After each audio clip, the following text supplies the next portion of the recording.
मैं नविता क्लासेस में डॉक्टर नवीन कुमार आप सभी साथियों का स्वागत करता हूं।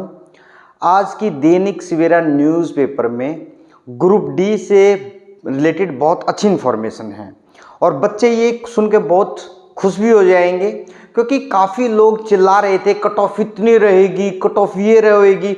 और मैं सभी को यही बोलता था कि जो बच्चा जिसके पास वैलिड डॉक्यूमेंट हैं, जिसके पास वैलिड डॉक्यूमेंट हैं, ठीक है, वैलिड डॉक्यूमेंट हैं तो वो उस बच्चे का सिलेक्शन होगा और ये गारंटी है।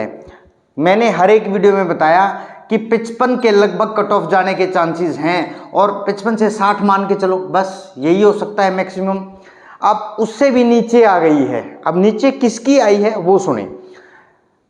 ऐसा हुआ है ग्रुप डी में लगभग 56,000 कैंडिडेट को क्या कर लिया गया है, एनटीए ने शॉर्ट लिस्ट कर दिया और आयोग को, हरियाणा स्टाफ सिलेक्शन कमीशन को 13,657 पोस्ट के लिए, पहले अभी 13,657 पे ही क्या होगी, भर्ती होगी। अभी उसमें देखो 56,000 कैंडिडेट को शॉर्ट लिस्ट किया है, अब 13,657 है, लेकिन पोस्ट बढ़ी भी थी, अखबार में बताया गया था पोस्ट बढ़ी भी हैं और आगामी टाइम में पोस्ट ज़्यादा आएंगी, ये गारंटी है। पोर्टल क्या है, पहले 3 से 4 दिन दिए थे, ठीक है, अभी 7 दिन के अंदर बोल रहे कि पोर्टल ओपन हो जाएगा। मतलब प्रोबेबिलिटी ये है कि इस संडे को छोड़ के, ये जो संडे आएगा, मंडे ट्यूसडे वेडनेसडे तक कभी तक आपका पोर्टल ओपन हो जाएगा। कैंडिडेट से उसकी चॉइस मांगी जाएगी, किस विभाग में काम करना चाहते हो, ग्रुप डी की नौकरी करना चाहते हो या नहीं चाहते हो, ये सारी चीज़ें करवा के इनका रिजल्ट क्या है थोड़े टाइम के लिए रोक लिया जाएगा। क्योंकि ग्रुप सी, अब सरकार को भी पता है कि ये लोग छोड़ के जाएंगे, फिर प्रॉब्लम क्रिएट होगी।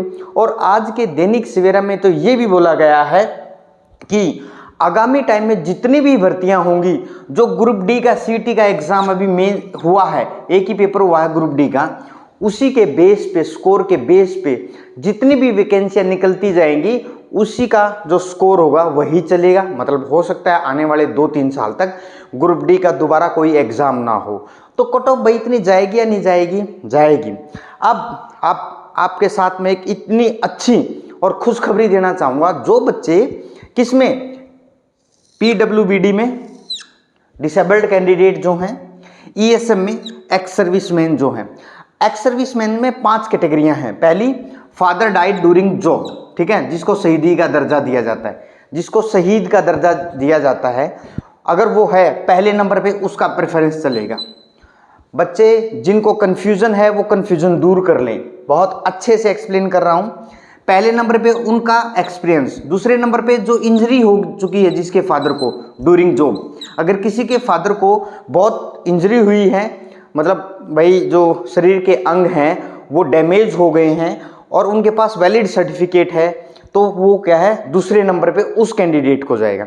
तीसरे नंबर पे प्रेफरेंस जाएगा किसको, ईएसएम को, मतलब कोई जॉब करके आया है 15 साल किसी भी उसमें ईएसएम कैंडिडेट, और उसने भी फॉर्म फिल कर रखा है, तीसरे नंबर पे जाएगा उसको। समझ में आ रहे हैं? मतलब पहले पे तो ये जो शहीदी के बच्चे हैं, दूसरे पे जिनका फादर इंजर्ड हुआ है किसी भी अटैक में, तीसरे पे ईएसएम जो खुद कैंडिडेट है, चौथे पे डीएसएम जो डिपेंडेंट है। मान के चलिए कोई ईएसएम है, वो रिटायर पूरी जॉब करके आया है, ठीक है, कंप्लीट जॉब करके आया है, 58-60 साल की जो नौकरी होती है, उसके जो बच्चे होते हैं उनको चौथे नंबर पे रखा गया है, उनको बोलते हैं डिपेंडेंट ईएसएम, ठीक है। अब जो 5वें नंबर पे प्रेफरेंस मिला है, ईएसएम फ्रीडम फाइटर के जो डिपेंडेंट होते हैं, जो फ्रीडम फाइटर थे उनके जो डिपेंडेंट होंगे, उनमें भी क्या हो सकता है, 1 जनरेशन तक, 2 जनरेशन तक ही दिया जाता है, ज़्यादा नहीं दिया जाता। तो 5वें नंबर पे इसको रखा गया है। अब हम इसी में आपको इतनी अच्छी बात बताऊंगा, ये वो कैंडिडेट हैं जितनों ने भी अप्लाई किया था उनको 40, अगर इनके मिनिमम नंबर आए हैं, अगर नंबर आए हैं, उनको भी बुला लिया गया।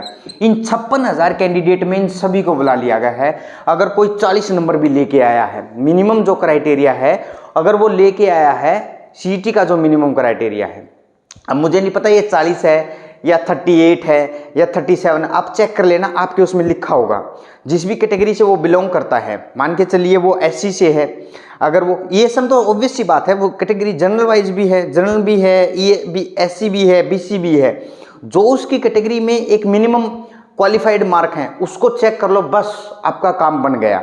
इन सभी कैंडिडेट को बुलाया है जो सिर्फ क्वालिफाई भी कर गए हैं, नंबर ऊपर आए हैं तो अच्छी बात है, उसका तो बहुत ईजी से सिलेक्शन होगा, ठीक है। अगर वो सिर्फ क्वालिफाई भी किया है, इन सभी को बुलाया है। 56,000 कैंडिडेटों में इन सभी कैंडिडेट को बुलाया है ग्रुप डी में। कितनी अच्छी न्यूज़ है ये।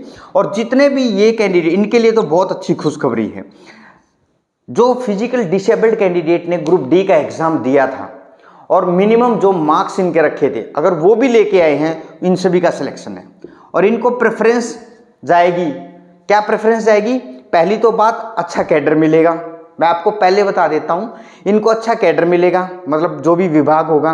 दूसरे नंबर पे इनका प्रेफरेंस क्या होगा? बहुत नज़दीक का एरिया, 10 से 15 किलोमीटर एरिया इनका जॉब का होगा, इससे ज़्यादा इनका एरिया नहीं होगा। मतलब होम टाउन में ही ये नौकरी करेंगे। ये तो मतलब 10 तो ज़्यादा बता दिया मैंने, 10 किलोमीटर का एरिया जो है वो ज़्यादा बता दिया, इससे भी कम रह सकता है इन कैंडिडेट का एरिया, ठीक है।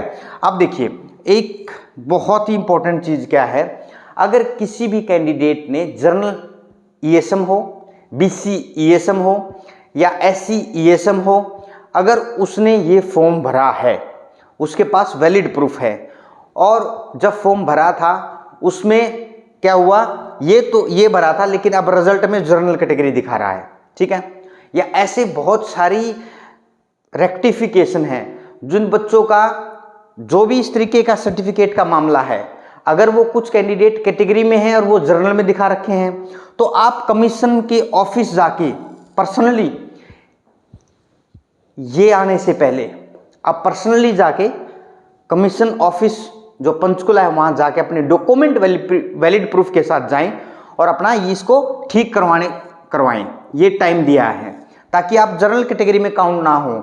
जो ESM जनरल कैटेगरी से थे, अगर वो जनरल कैटेगरी दिखा रहा है तो आप जाके अपना ठीक करवा ले, या अगर कोई SC ESM है या कोई BC ESM है, ठीक है ना, और वो उनको सिर्फ SC में दिखा रखा है, इसको सिर्फ BC में दिखा रखा है, तो ये जाके अपना सारा ठीक करवा ले, अपने वैलिड प्रूफ लेके जाएं टाइम से, ताकि ये रिजल्ट ना आए, उससे पहले लेके जाए ताकि आप अपनी कैटेगरी में कंसीडर हों। इसी के साथ मैं आप सभी साथियों का धन्यवाद करता हूं। और एक अच्छी बात और क्या है, वेटिंग लिस्ट आएगी भाई, वेटिंग लिस्ट आएगी, ये ध्यान रख लेना। मैं आपसे बता रहा हूं, ज़्यादा तो मैं कह नहीं सकता, जो मैं देख रहा हूं, एनालिसिस कर रहा हूं, 3 वेटिंग लिस्ट आएंगी। Waiting list first, second and third, 3 waiting list आएंगी। और कट ऑफ जाएगी भाई, ये जाएगी, हमारे जो एजुकेटर हैं, सो कॉल्ड जो गुरुजी हैं, वो आ गए हैं। आपके चैनल को उठा के देख लो, वो इस कट ऑफ के अराउंड घूम रहे हैं, अब घूमने लग गए हैं, उनको पता चल गया अब क्या होने वाला है। क्यों? क्योंकि ये देखो ना, 40, अगर ये 37 पे भी इनकी कट ऑफ है तो 37 पे भी बुला लिया, 40 पे तो 40 पे भी बुला लिया। और मैं बता देता हूँ भाई, ये जो 60 है ना, इनको भी बुला लेंगे। क्यों? ग्रुप सी में भागेंगे लोग। TGT का रिजल्ट आने वाला है, बहुत जल्दी रिजल्ट आएगा। PGT का रिजल्ट आएगा, हरियाणा पुलिस की भर्ती होगी भाई, बहुत ही फायदा होने वाला है जो जेन्युइन कैंडिडेट है ग्रुप डी का। और कट ऑफ डाउन जाएगी, मैं आपको बता देता हूं आज भी। और 3 वेटिंग लिस्ट आएंगी, वेटिंग 1, वेटिंग 2, वेटिंग 3। इसी के साथ अगर आप चैनल पे नए हैं, चैनल को लाइक, शेयर एंड सब्सक्राइब जरूर करें। Stay tune with us for more authentic information. Thank you all.